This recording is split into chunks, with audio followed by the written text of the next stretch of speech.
Pessoal, eu já estou com o Dr. Sandro Gregório da Silva, advogado, e hoje nós vamos falar um pouquinho sobre liberdade de expressão e direitos da imprensa. Recentemente aconteceu um fato, né, com a Carla e com o Diego, e ficou triste isso para nós da imprensa. Não temos direito de ir e vir e fazer o nosso trabalho numa boa. Dr. Sandro vai conversar um pouquinho com a gente, ele que está envolvido, né, porque ele é o advogado da imprensa, e ele que está cuidando da gente aí. O interessante é que recém-inauguramos a nossa associação da imprensa e já aconteceu esse fato. Então, quer dizer que o doutor já vai começar a trabalhar numa situação. Tudo bem? Tudo bem, Tamires, né? Grande prazer mais uma vez receber você aqui e poder falar com você. Doutor, como que está tudo isso? Por que aconteceu? O que aconteceu com o delegado?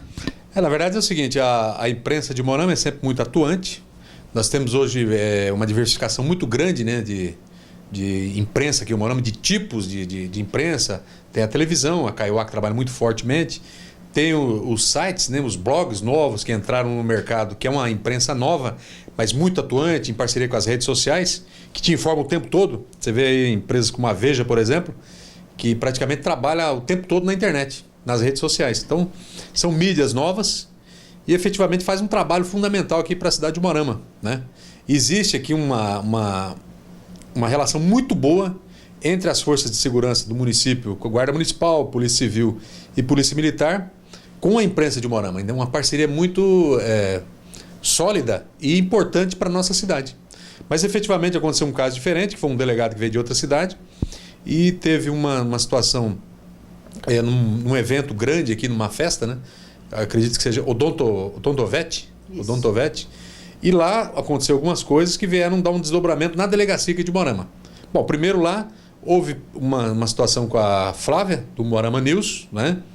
Que ela também, segundo consta, abriu um boletim de ocorrência por agressão, uma tentativa de prisão também do cinegrafista dela, que estava fazendo as imagens. Depois culminou na delegacia, onde atingiu os profissionais da TV Kaiowá, né? A repórter e o cinegrafista.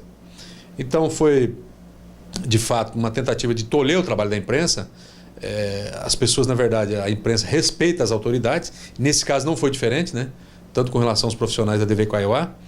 E acabou dando um desdobramento que foi inaugurado um boletim de ocorrência, que vai ter alguns desdobramentos agora na Polícia Civil, tanto na esfera criminal, né, pela questão das agressões, e a questão do administrativo também, que daí é uma particularidade e competência da Polícia Civil, que é através da Corregedoria, para apurar um eventual descumprimento de normas por parte dessa autoridade policial. Mas tudo se encaminhou. E agora vai esperar o pronunciamento das autoridades a respeito do caso, que, enfim, a televisão, os profissionais que tinham que fazer, comunicaram à autoridade policial os fatos ocorridos e agora vão aguardar os desdobramentos, tanto por parte do Poder Judiciário, bem como da própria Polícia Civil, através da Corregedoria. Agora, você já pensou se nós não temos esse direito de levar a notícia? Porque, assim, assistem a TV para quê? Para você ficar bem informado, não é? Já pensou se isso acontece agora, onde vai acontecer esse tipo de coisa, ser barrado, ou ser agredido, quebrar equipamento, como a gente já vê, e até morte, né? Cinegrafista que faz... Aconteceu lá em Curitiba, né? Na Bandeirantes, o profissional da Bandeirantes. Então, como que fica a nossa situação se nós não podemos levar informação para vocês? Nós temos que ter a liberdade de expressão, nós temos que ter a liberdade de ir em busca de informação e levar para vocês. Agora acontece um fato desse, isso nos deixa muito triste. Sem dúvida, houve também um pronunciamento muito forte, né, dessa recriada, né, Associação de Imprensa de Moarama, através do seu presidente, Reginaldo Barros. Ricardo é o ministro da Saúde. Isso. Então, na verdade, houve um pronunciamento, uma nota de repúdio, o sindicato dos jornalistas também, as grandes emissoras de televisão também deu uma repercussão importante, dada a importância e a relevância da imprensa, do papel da imprensa na sociedade. O papel da imprensa, a liberdade de expressão, é consagrado na nossa Constituição Federal. Então, o direito e liberdade de expressão é intocável, né? Então, houve realmente uma resposta muito forte também por parte desses meios, e eu acredito que essa questão não vai ficar impune, até mesmo porque você não pode permitir jamais, como você disse, porque o papel da imprensa na sociedade é fundamental e importante, né? No caso de prevenir as pessoas, de informar as pessoas. Eu digo para você o seguinte, o pessoal às vezes até com relação à questão da Lava Jato. O que seria da Lava Jato? Né? Claro, sem o trabalho importante da Polícia Federal, do Ministério Público Federal e da Justiça Federal, mas se a imprensa não tivesse todo dia ali, passo a passo, acompanhando e divulgando para mobilizar a opinião pública, porque a opinião pública é fundamental também nessa questão de dar força. E é um trabalho sofrido para a gente também. Para esse trabalho histórico que se tem feito Sim. no Brasil. Nós sabemos que o jornalismo, dentro das peças do conjunto de uma emissora de televisão, é o que se menos dá dinheiro. E, inclusive, ele é obrigatório, por lei, que a emissora de televisão dedique uma parte do tempo para o jornalismo, né? Sob pena de perder a concessão. Dada a importância que é o trabalho dos jornalistas, da imprensa, enfim, de prevenir situações, né? De proteger a sociedade.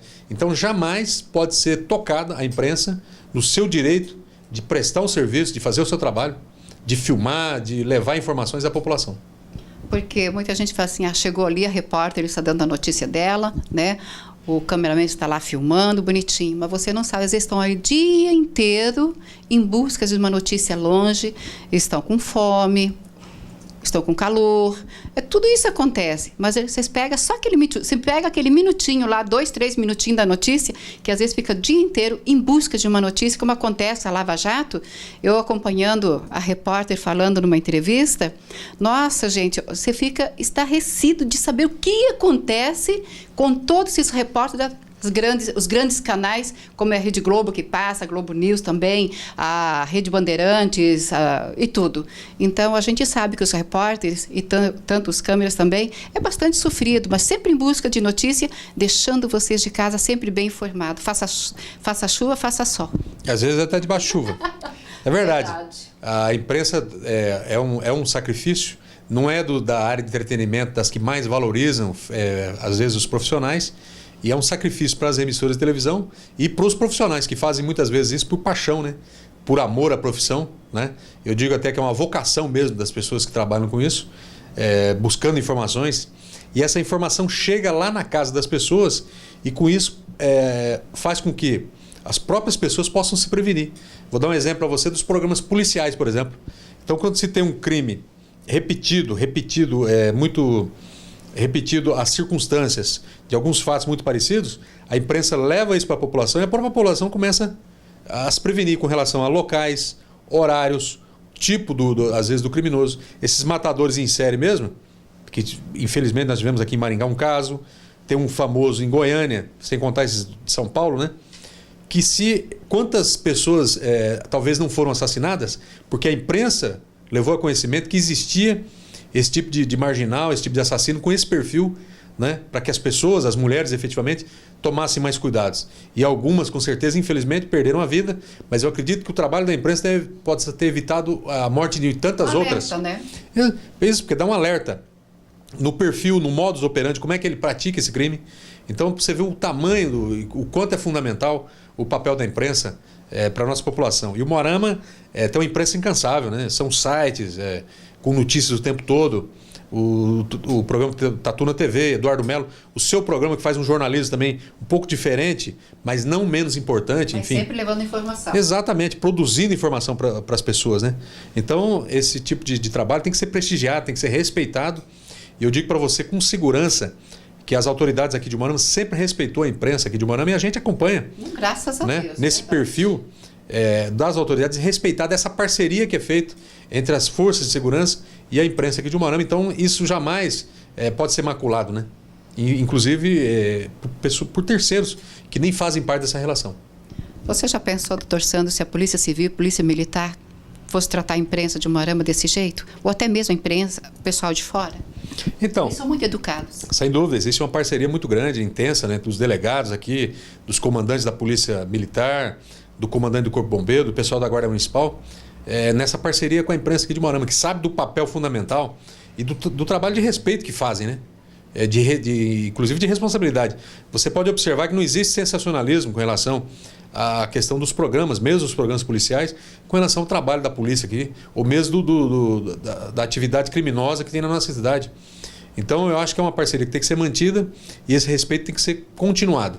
E acredito que esse fato não vai, em momento algum, poder macular essa relação tão consolidada. Verdade. Agora, voltando ao que aconteceu com os meninos da TV Kaiowá, por exemplo. Doutor Sandro, como que fica, por exemplo, esse delegado tão jovem que fez o que fez, ele está sujeito a ser afastado do trabalho dele? Na verdade, existe lá um procedimento, os quais ele terá todos os direitos de defesa, né? Um princípio constitucional do contraditório, dando pela defesa, exercer plenamente, integralmente sua defesa. Vai haver um trabalho de instrução nesse procedimento e pode culminar ou não, até com uma perda de cargo, mas isso depende da instrução e da aplicação lá, né, das normas da Corregedoria e da Polícia Civil. Tem muitos caminhos, então. Exatamente, tem um caminho mais longo pela frente, mas infelizmente aconteceu isso, né? As pessoas devem ser julgadas os erros devem ser julgados, não as pessoas, porque em determinado momento as pessoas realmente cometem erros, mas devem realmente responder pelos seus erros e quitar sua dívida com a sociedade, seja lá como for. Quem vai decidir isso são as autoridades superiores dentro daquele âmbito, né? Então vamos aguardar para ver o desdobramento final dessa questão. Pois é, né? Às vezes pode acabar tudo em pizza. Isso que é triste. Eu não acredito, acho que uma resposta deve ter alguma resposta. Uma punição, vamos falar assim. Dentro do que foi produzido, enfim, dentro do que foi investigado, que seja comprovado e constatado. Porque o registro foi feito, né? Exatamente, está registrado.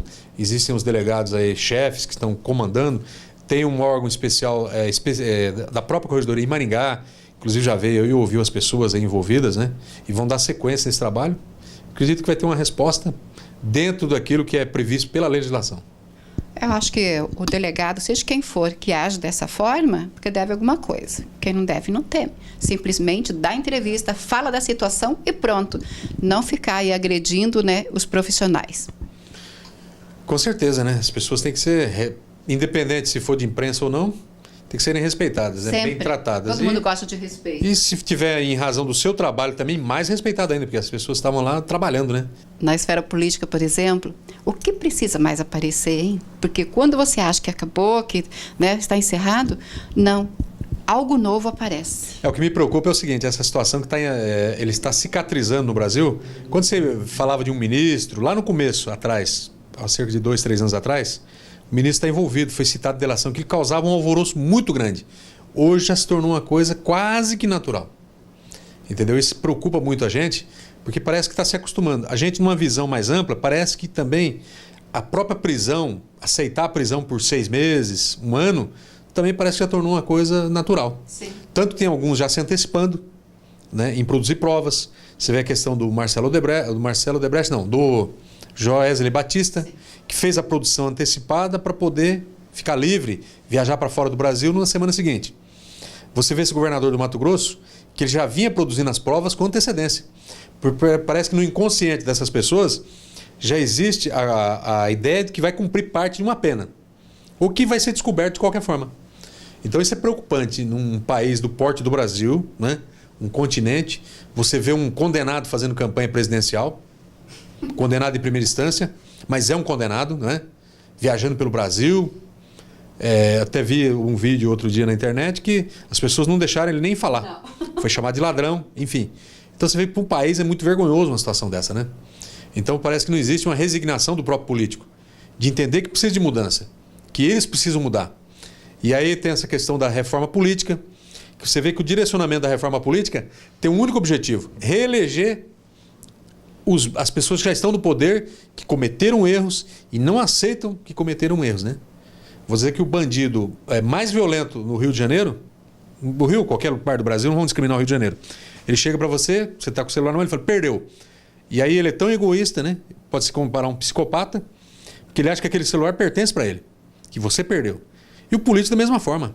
A sensação que dá é essa, que ele cometeu o crime, foi pego com a boca na botija e que ele não quer responder aquilo, não quer retirar da vida pública, quer continuar usando o cargo, dinheiro público, para pagar advogado e criar mecanismos de bloqueio, por exemplo, do foro privilegiado, se manter deputado, se manter senador, para não responder pelos erros que cometeu. Então isso é grave do ponto de vista, né? O próprio ex-presidente da República, o Lula, nós acabamos de falar dele, condenado em primeira instância na Lava Jato e responde a outros processos, né? Anda pelo Brasil fazendo campanha numa boa, atacando a justiça, Porque se você não respeita a justiça, você não respeita as instituições, você vive numa anarquia generalizada. Não, o Brasil é uma república, né? É um país com instituições fortes, consolidadas.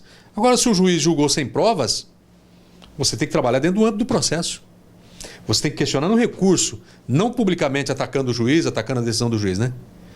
Essa é a alegação deles. Não acredito que o juiz que deu uma decisão, uma sentença com mais de 200 laudas, não esteja revestida de provas. Que aqueles delatores, que são os maiores executivos do Brasil, das maiores empreiteiras do Brasil, não iam fazer delação sem ter provas consistentes do crime, né? Então, eu acho que isso é preocupante, né? Voltando lá no início da sua pergunta, de dizer que nós não estamos, talvez, as nossas lideranças políticas, os nossos partidos, não estamos aprendendo com um erro gravíssimo histórico. Com certeza, o maior nível de corrupção maior do mundo, né? Que aconteceu no Brasil. Ontem, acho que exibiram o filme, né? Em Curitiba. Foi. Sérgio Moro foi. Polícia Federal, né? Corra que a polícia vem aí. Né? Você entendeu? Parece que não houve um entendimento ainda do que aconteceu no Brasil. E essas velhas raposas continuam manobrando, usando do cargo, parou pautas lá importantes para ficar na pauta política. Como se ninguém não tem um freio, né? Não tem freio, não tem vergonha na cara, né? O cara pensa o seguinte, ele diz o seguinte, ó, a pessoa jurídica não pode doar mais. Porque daí podiam doar grandes quantias, né? Sim. A empreiteira que tem interesse em construir a estrada vai doar grandes quantias. Está proibido de doar. Atualmente, uma pessoa física pode doar, parece que R$ 1.054. Não é? Se você vai botar o dinheiro teu dinheiro tem que ter uma origem. Tem que estar no teu caixa do imposto de renda. Um exemplo. Você doar para você. O que eles falaram? Já que não pode fazer nada, então nós vamos dar uma lição nessa população. Vocês vão pagar a conta. Aí tentaram criar um fundo de 3,6 bilhões de reais para financiar as campanhas.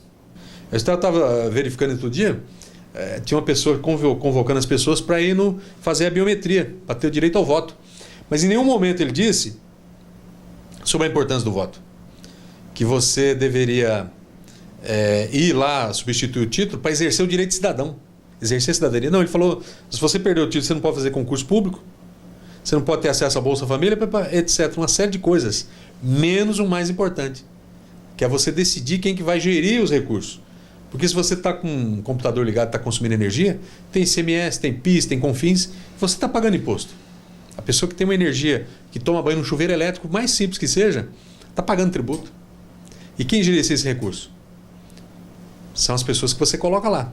E se gerir mal esse recurso não chega até você com bons serviços, não chega com oportunidade de boa educação para os seus filhos, em saúde, e etc, etc, etc.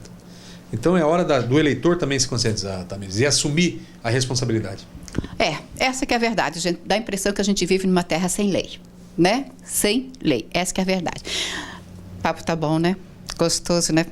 É bom a gente poder falar de todos esses assuntos, né? Que a imprensa mostra, né? Que traz no dia a dia. Doutor, eu quero te agradecer carinhosamente por mais este momento. E o doutor Sandro, de vez em quando, estará no programa Nossa Casa, trazendo os assuntos, né? Os assuntos em geralzão é que está acontecendo. Muito obrigada. Eu que agradeço mais uma vez, quero dizer da qualidade que você traz para a televisão de Umuarama. Nós sabemos o quanto que é difícil fazer televisão e você faz com maestria, tá? Tem qualidade, tem talento. Você, o nosso amigo Denis, né? De levar você leva boas novas para as casas das famílias de Umuarama. Então eu te parabenizo mais uma vez por isso e dizer para você que é uma honra e sempre que você precisar eu estou à disposição, que é um prazer para mim, uma honra participar do seu programa. Muito obrigada, que Deus abençoe grandemente. Amém, eu que agradeço.